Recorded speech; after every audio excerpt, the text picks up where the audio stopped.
Hi, പുതിയൊരു notification നിങ്ങളെ പരിചയപ്പെടുത്താനാണ് ഞാൻ വന്നിരിക്കുന്നത്. SBIയുടെ സ്റ്റേറ്റ് ബാങ്ക് ഓഫ് ഇന്ത്യയുടെ സൈഡിൽ നിന്ന് അപ്രന്റീസ്ഷിപ്പിന്റെ 2026 നോട്ടിഫിക്കേഷൻസ് വന്നിരിക്കുകയാണ്. അപ്പൊ അതിന്റെ പ്രധാനപ്പെട്ട കാര്യങ്ങൾ എന്തൊക്കെയാണെന്ന് നമുക്കൊന്ന് നോക്കിയാലോ. ഏകദേശം 7150 വേക്കൻസി 7150 വേക്കൻസിക്കാണ് ഈ അപ്രന്റീസ് പ്രോഗ്രാം വിളിച്ചിരിക്കുന്നത്. കേരളത്തിലും അത്യാവശ്യം നല്ല വേക്കൻസി ഉണ്ട്. അപ്പൊ ഡീറ്റെയിൽസ് ഒന്ന് നോക്കിയാലോ. എല്ലാവരും ഇങ്ങോട്ടൊന്ന് ശ്രദ്ധിച്ചതാ. നമുക്ക് ഡീറ്റെയിൽസ് ഞാൻ പ്രധാനപ്പെട്ട കാര്യങ്ങളൊന്നും പറഞ്ഞുതരാം. വേക്കൻസി പറഞ്ഞു 7150 ഓർത്തിരിക്കുക. അടുത്ത പോയിന്റ് 19th മെയ് മുതൽ 8th ജൂൺ വരെയാണ് ഇതിന് ഓൺലൈനായിട്ട് അപ്ലൈ ചെയ്യാൻ സാധിക്കുന്നത്. ഡേറ്റ് ഓർത്തോണം, 8th ജൂൺ വരെയാണ് അപ്ലൈ ചെയ്യാൻ പറ്റുന്നത്. ഇതൊരു ഓൺലൈൻ എക്സാം ആണ്. കൂടാതെ നിങ്ങളുടെ ലോക്കൽ ലാംഗ്വേജ് ടെസ്റ്റ് കൂടി ഈ എക്സാമിന്റെ ഭാഗമായിട്ട് കണ്ടക്ട് ചെയ്യും. ഇതിന്റെ ഏജ് ലിമിറ്റ് 20 to 28 ഇയേഴ്സ് ആണ്. General age limit. Other OBC കാറ്റഗറികൾക്ക് ഏജ് ലിമിറ്റ് വ്യത്യാസമുണ്ട്. അത് ഡീറ്റെയിൽ ആയിട്ട് ഞാൻ പറഞ്ഞു തരാം. ദെൻ ഒരു ബാച്ചിലർ ഡിഗ്രി ആണ് മിനിമം ക്വാളിഫിക്കേഷൻ എന്ന് പറയുന്നത്. പിന്നെ സാലറി എന്ന് പറയുന്നത് 15,000 rupees പെർ മന്ത് ആണ്. അപ്ലൈ ചെയ്യേണ്ട ഒഫീഷ്യൽ സൈറ്റ് എന്ന് പറയുന്നത് www.sbi.co.in ആണ്. ഇതിനെക്കുറിച്ച് കൂടുതലായിട്ട് അറിയണം, എന്താണ് ഈ SBIയുടെ അപ്രന്റീസ്ഷിപ്പ് പ്രോഗ്രാം എന്ന് അറിയണമെങ്കിൽ ഇങ്ങോട്ട് ശ്രദ്ധിച്ചോളൂ. ആദ്യം ഞാൻ അതൊന്ന് പറഞ്ഞു തരാം. എന്താണ് ഈ ജോബ് കൊണ്ട് ഉദ്ദേശിക്കുന്നത്? അപ്പൊ ബാങ്കിങ് ജോബ് ആഗ്രഹിക്കുന്ന ആളുകൾക്ക്, അല്ലെ ബാങ്കിലോട്ട് ഒരു ജോലി ആഗ്രഹിക്കുന്ന ആളുകളാണെങ്കിൽ ആദ്യം നമ്മൾ അവിടെ ചെന്ന് കഴിഞ്ഞാൽ ഒരു ട്രെയിനിങ് പ്രോഗ്രാം ആണല്ലോ. അപ്പോൾ ബാങ്കിനെ കുറിച്ച് മനസ്സിലാക്കി നമ്മൾക്ക് കയറാൻ സാധിക്കുന്ന ഒരു പരിപാടിയാണ് എന്തെന്ന് പറയുന്നത് ഈ അപ്രന്റീസ്ഷിപ്പ് പ്രോഗ്രാം എന്ന് പറയുന്നത്. ഡീറ്റെയിൽ ആയിട്ട് പറഞ്ഞുതരാം. ഇപ്പൊ നിങ്ങൾ ഏതെങ്കിലും ഒരു ബാങ്ക് എക്സാം എഴുതിയെന്നിരിക്കട്ടെ, അതിന് എന്തൊക്കെയാ സ്റ്റേജ് വരുന്നത്? ഒരു ടയർ 1 ഉണ്ടാവും, ടയർ 2 ഉണ്ടാവും, അതിനുശേഷം എന്തുണ്ടാവും? ഇന്റർവ്യൂ ഉണ്ടാവും. നമ്മൾ ഇന്റർവ്യൂവിന് ചെല്ലുമ്പോൾ എന്തൊക്കെ കാര്യങ്ങളാണ് ചോദിക്കുന്നത് പറയാമോ നിങ്ങൾക്ക്? ഇന്റർവ്യൂവിന് ചെന്ന് കഴിഞ്ഞാൽ നമ്മളോട് ചോദിക്കുന്ന ബാങ്കിങ് റിലേറ്റഡ് ടേമുകളെ കുറിച്ചും ബാങ്കിൽ വർക്ക് ചെയ്ത എന്തെങ്കിലും എക്സ്പീരിയൻസ് ഉണ്ടോ എന്നും ഒക്കെയുള്ള കാര്യങ്ങളാണ് ഇന്റർവ്യൂ. പല ആളുകളും ഇന്റർവ്യൂ സെക്ഷൻ വരുമ്പോൾ ഫെയിൽ ആയി പോകുന്നത് നമ്മൾ കണ്ടിട്ടുണ്ട്. ഇന്റർവ്യൂവിന്റെ സെക്ഷൻ വരുമ്പോൾ അവർ ഫെയിൽ ആയി പോകും. tier 1 tier 2 ഒക്കെ കിട്ടും, പക്ഷെ ഇന്റർവ്യൂ സെക്ഷൻ വരുമ്പോൾ അവർ ഫെയിൽ ആയി പോകും. അതിന്റെ കാരണം എന്താണെന്ന് ചോദിച്ചാൽ അവർക്ക് ബാങ്കിങ് എക്സ്പീരിയൻസ് ഇല്ല, അല്ലെ ബാങ്കിങ് ടേമുകൾ അറിയത്തില്ല. അവർ നന്നായിട്ട് പഠിച്ചിട്ടായിരിക്കും ചിലപ്പോൾ പോകുന്നത്, പക്ഷെ ഒരു കോൺഫിഡൻസ് കുറവുണ്ടാവും. അപ്പോൾ ഇത്തരത്തിലുള്ള അപ്രന്റീസ്ഷിപ്പ് പ്രോഗ്രാമുകൾ കംപ്ലീറ്റ് ചെയ്ത് പോകുന്നവരാണ് എങ്കിൽ കൃത്യമായിട്ട് അവർക്ക് ബാങ്കിങ് ടൈമുകൾ എല്ലാം അറിയായിരിക്കും, ബാങ്കിൽ വർക്ക് ചെയ്തൊരു എക്സ്പീരിയൻസ് ഉണ്ടായിരിക്കും. ഇത് അവർക്ക് ഇന്റർവ്യൂ ടൈമിൽ കുറച്ചുകൂടെ പ്രിഫറൻസ് കിട്ടാൻ കാര്യമാവും. അതുകൊണ്ട് തന്നെയാണ് പല വിദ്യാർത്ഥികളും ഈ അപ്രന്റീസ്ഷിപ്പ് പ്രോഗ്രാം മസ്റ്റ് ആയിട്ടും എഴുതുകയും ട്രൈ ചെയ്യുകയും അത് നേടിയെടുക്കുകയും ശ്രമിക്കുന്നത്. അപ്പോൾ ഇതൊരു ബാങ്ക് ജോബ് ആഗ്രഹിക്കുന്നവർക്ക് വളരെ പ്രധാനപ്പെട്ട ഒരു പരീക്ഷ തന്നെയാണ് എന്തെന്ന് പറയുന്നത് സ്റ്റേറ്റ് ബാങ്ക് ഓഫ് ഇന്ത്യയുടെ സൈഡിൽ നിന്ന് വന്നിട്ടുള്ള അപ്രന്റീസ്ഷിപ്പ് പ്രോഗ്രാം എന്ന് പറയുന്നത്. ശരിയാണല്ലോ? അപ്പൊ ആ കാര്യം മാത്രമാണ് ഞാൻ ഇവിടെ നോട്ട് ചെയ്തിരിക്കുന്നത്. ഇത് വളരെ സിസ്റ്റമാറ്റായിട്ട് പറയുകയാണെങ്കിൽ ഒരു പ്രാക്ടീസ് ആണ്, പ്രാക്ടീസ് ഓഫ് ബാങ്കിങ് വർക്കാണ് ഇവിടെ കിട്ടുന്നത്. ഒരു ഫിക്സഡ് ടൈം ട്രെയിനിങ്. സാധാരണ നമ്മൾ ട്രെയിനിങ്ങിന് പോകുമ്പോൾ നമുക്ക് സാലറി ഒന്നും ഉണ്ടാവില്ല.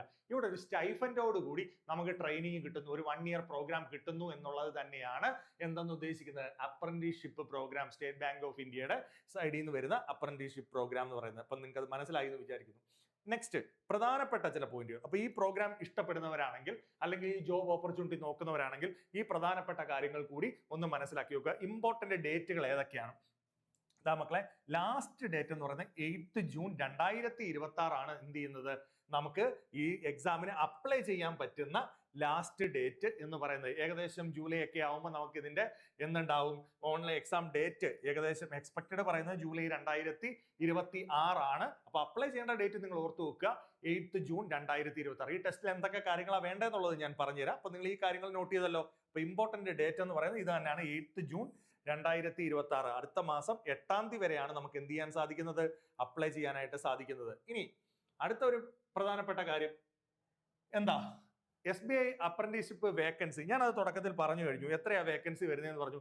7150. അതിൽ URന്റെ വേക്കൻസി എന്ന് പറയുന്നത് ജനറൽ കാറ്റഗറി 3086 വേക്കൻസിയും, scheduled tribe ST 586 vacancy, scheduled caste 1107 vacancy, OBC 1672 vacancy, EWS category 699 vacancy. ഈ രീതിയിലാണ് അറൗണ്ട് കേരള വരുവാണെങ്കിൽ നമ്മുടെ റീജിയൻ എടുക്കുകയാണെങ്കിൽ 500ഓളം വേക്കൻസിയാണ് നമുക്ക് ടോട്ടൽ വരുന്നത്.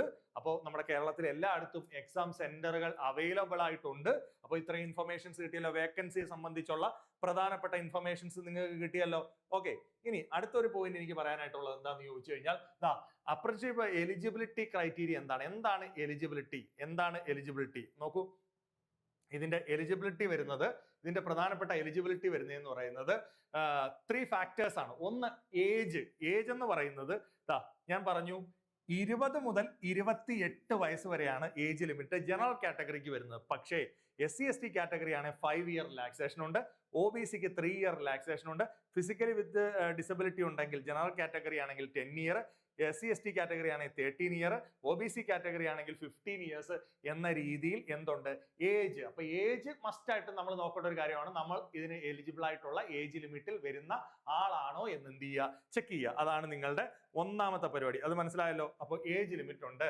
ഏജ് ലിമിറ്റ് ആയി കഴിഞ്ഞു കഴിഞ്ഞാൽ രണ്ടാമതായിട്ട് വരേണ്ടതെന്ന് വെച്ചാൽ ഗ്രാജുവേഷൻ ഫ്രം റെക്കഗ്നൈസ്ഡ് യൂണിവേഴ്സിറ്റി. നിങ്ങൾക്ക് എന്തുണ്ടോ നോക്കണം, ഗ്രാജുവേഷൻ ഉണ്ടോ നോക്കണം. അപ്പൊ ഗ്രാജുവേഷൻ ഉണ്ടെങ്കിൽ നിങ്ങൾക്ക് മസ്റ്റ് ആയിട്ട് എന്ത് ചെയ്യാം, ഈ എക്സാമിന് വേണ്ടി അപ്ലൈ ചെയ്യാം. പിന്നെന്താണ്, ഒരു ലാംഗ്വേജ് പ്രൊഫഷ്യൻസി ടെസ്റ്റ്. നിങ്ങൾ ഏത് സ്റ്റേറ്റിലാണോ അപ്ലൈ ചെയ്യുന്നത് ആ സ്റ്റേറ്റിന്റെ ലാംഗ്വേജ് പ്രൊഫഷ്യൻസി നിങ്ങൾക്കുണ്ടോ എന്ന് ടെസ്റ്റ് ചെയ്യും. അതായത് ആ ലാംഗ്വേജ് പറയാനും എഴുതാനും വായിക്കാനും ഒക്കെ നിങ്ങളെ കൊണ്ട് പറ്റുന്നുണ്ടോ എന്നുള്ള ചെക്ക് ചെയ്യും. ഇപ്പം മലയാളത്തിൽ, ഇപ്പം നമ്മൾ കേരളത്തിലാണ് അപ്ലൈ ചെയ്യുന്നതെങ്കിൽ മലയാളത്തിൽ എഴുതാനും വായിക്കാനും പറയാനും ഒക്കെ നിങ്ങൾക്ക് പറ്റുന്നത് കൊണ്ട് ഉറപ്പായിട്ടും എന്ത് ചെയ്യാം, അത് നിങ്ങൾക്ക് കിട്ടാൻ ചാൻസ് ഉണ്ട്.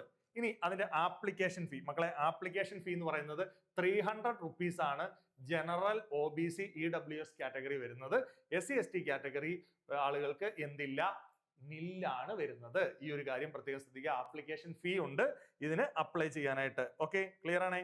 ഇനി ഇതിന് എന്തൊക്കെയാണ് ഇതിന്റെ എക്സാമിൽ വരുന്ന കാര്യങ്ങൾ, മക്കളെ ഈ കാര്യങ്ങൾ ശ്രദ്ധിച്ചോ. ഇതിനൊരു ഓൺലൈൻ റിട്ടൺ ആയിട്ടുള്ള എക്സാം ഉണ്ടാവും, ഓൺലൈൻ റിട്ടൺ എക്സാം.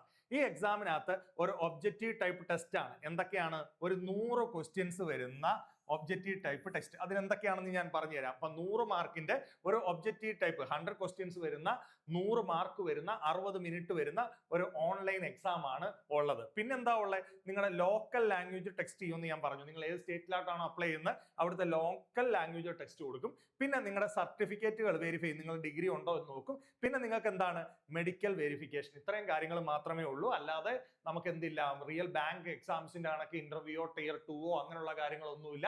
അപ്രന്റീസിന് ഇത്രയും ബേസിക് ആയിട്ടുള്ള കാര്യങ്ങളായിരിക്കും വേണ്ടത്. ക്ലിയർ ആണല്ലോ. അപ്പൊ ഇനി എന്താണ് പഠിക്കേണ്ടതെന്നൂടെ നോക്കാം. ഓക്കെ, എന്താണ് പഠിക്കേണ്ടത്? ഇത്രയും കാര്യങ്ങൾ പഠിക്കുക. എന്താണ് പഠിക്കേണ്ടത്, റീസണിങ് എന്ന് പറഞ്ഞ സബ്ജക്ട് പഠിക്കണം. അതുപോലെ തന്നെ എന്ത് പഠിക്കണം, മാത്സ്, ക്വാണ്ടിറ്റേറ്റീവ് ആപ്റ്റിറ്റ്യൂഡ് പഠിക്കണം, ജനറൽ ഇംഗ്ലീഷ് പഠിക്കണം, അതുപോലെ തന്നെ ഫിനാൻഷ്യൽ ബേസിക് ആയിട്ടുള്ള നോളജ് ഉണ്ടോ എന്ന് നോക്കും. അപ്പൊ എന്താ, 25 ക്വസ്റ്റ്യൻസ് നമുക്ക് റീസണിങ്ങിൽ നിന്നുണ്ട്, 25 ക്വസ്റ്റ്യൻസ് മാത്സിൽ നിന്നുണ്ട്, 25 ക്വസ്റ്റ്യൻസ് ഇംഗ്ലീഷിൽ നിന്നുണ്ട്, 25 ക്വസ്റ്റ്യൻസ് ജനറൽ ആൻഡ് ബാങ്കിങ് അവയർനെസ്സിൽ നിന്നുണ്ട്. ഇതിനെല്ലാം എത്രയാണ്, 25 മാർക്ക് വീതം വരുന്ന പിന്നെ പരീക്ഷയാണ്.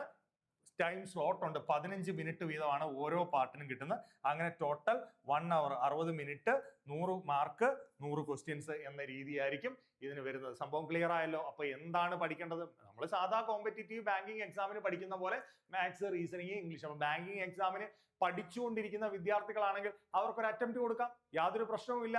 അല്ലെങ്കിൽ ഈ SSC പോലെയുള്ള, റെയിൽവേ പോലുള്ള എക്സാമുകൾക്കൊക്കെ പഠിച്ചുകൊണ്ടിരിക്കുന്നവർക്കും വേണമെങ്കിൽ ബാങ്കിങ് മേഖലയിൽ ഒരു അപ്രന്റീസ്ഷിപ്പ് എക്സാം എഴുതി ക്ലിയർ ചെയ്യാൻ പറ്റുന്നതേ ഉള്ളൂ. ഓക്കെ, അപ്പൊ ആ ഒരു സംഭവം നിങ്ങൾക്ക് മനസ്സിലായല്ലോ, എന്തിനാണിത് പറഞ്ഞതെന്ന് മനസ്സിലായല്ലോ, ക്ലിയർ ആണ്. ഇനി എന്താണ് SBA apprentice 2026 salary, that is very important. എല്ലാവർക്കും അറിയേണ്ടത് എത്ര രൂപ സാലറി ഉണ്ട്. ഞാൻ തുടക്കത്തിൽ പറഞ്ഞു, ഫിക്സഡ് സാലറി ആണ് ഇവിടെ കിട്ടുന്നത്, 15,000 രൂപ. ഇതൊരു പെർമനന്റ് സാലറി ആയത്, അതായത് പെർമനന്റ് ജോബ് ആയിട്ട് കൺസിഡർ ചെയ്യാത്തത് കൊണ്ട് DA, അതുപോലെ തന്നെ അലവൻസസ്, മറ്റു കാര്യങ്ങളൊന്നുമില്ല. നിങ്ങൾക്കറിയാം, ഇതൊരു പ്രാക്ടീസിനോടൊപ്പം തന്നെ നിങ്ങൾക്ക് എന്ത് തരികയാണ്, ഒരു ഇന്റേൺഷിപ്പ് പോലെ നിങ്ങൾക്ക് ഒരു സാലറി തന്നു പോവുകയാണ് ചെയ്യുന്നത്. അപ്പോൾ ഇതൊരു കോൺട്രാക്ട് ബേസ് പരിപാടിയാണ്. അപ്പൊ നമുക്ക് 1 ഇയർ ആണ് നമ്മൾ ഇത് ചെയ്യുന്നത്. ആ 1 ഇയറിൽ നമുക്ക് ബാങ്കിങ് റിലേറ്റഡ് ആയിട്ടുള്ള എല്ലാ കാര്യങ്ങളും പഠിക്കാൻ പറ്റും എന്നുള്ളതാണ്. ഒരു ബാങ്കിങ് പ്രാക്ടീസ് കിട്ടും എന്നുള്ളതാണ് ഇതിന്റെ ഏറ്റവും ഇമ്പോർട്ടന്റ് ആയ കാര്യം. കൂടെ നമുക്ക് എന്ത് കിട്ടും, ഒരു 15,000 സ്റ്റൈഫൻഡ് പോലെ നമുക്ക് എന്ത് കിട്ടും, സാലറി കിട്ടും. ഓക്കെ, ക്ലിയർ ആണേ. ഇനി എന്താണ് ഈ 1 ഇയർ അപ്രന്റീസ്ഷിപ്പ് അറ്റ് SBA എന്ന് പറഞ്ഞു കഴിഞ്ഞു കഴിഞ്ഞാൽ, ചില ആളുകൾ ചോദിക്കും, സാർ ഈ അപ്രന്റീസ്ഷിപ്പ് കഴിഞ്ഞു കഴിഞ്ഞാൽ നമ്മളെ സ്ഥിരമാക്കുമോ, അല്ലെങ്കിൽ ഈ ജോബ് പെർമനന്റ് ആവാനുള്ള ചാൻസ് ഉണ്ടോ? അത് അവർ പ്രത്യേകം പറയുന്നുണ്ട്. Does not guarantee permanent employment in the State bank of India after completion of the training period. Training period കഴിഞ്ഞു കഴിയുമ്പോൾ നമ്മളെ പെർമനന്റ് ഒന്നും ആക്കത്തില്ല. അപ്പൊ ആ ചിന്താഗതിയോട് ആരും ഇരിക്കരുത്. ഇതൊരു 1 ഇയർ പ്രാക്ടീസ് ആയിട്ട് കാണുക.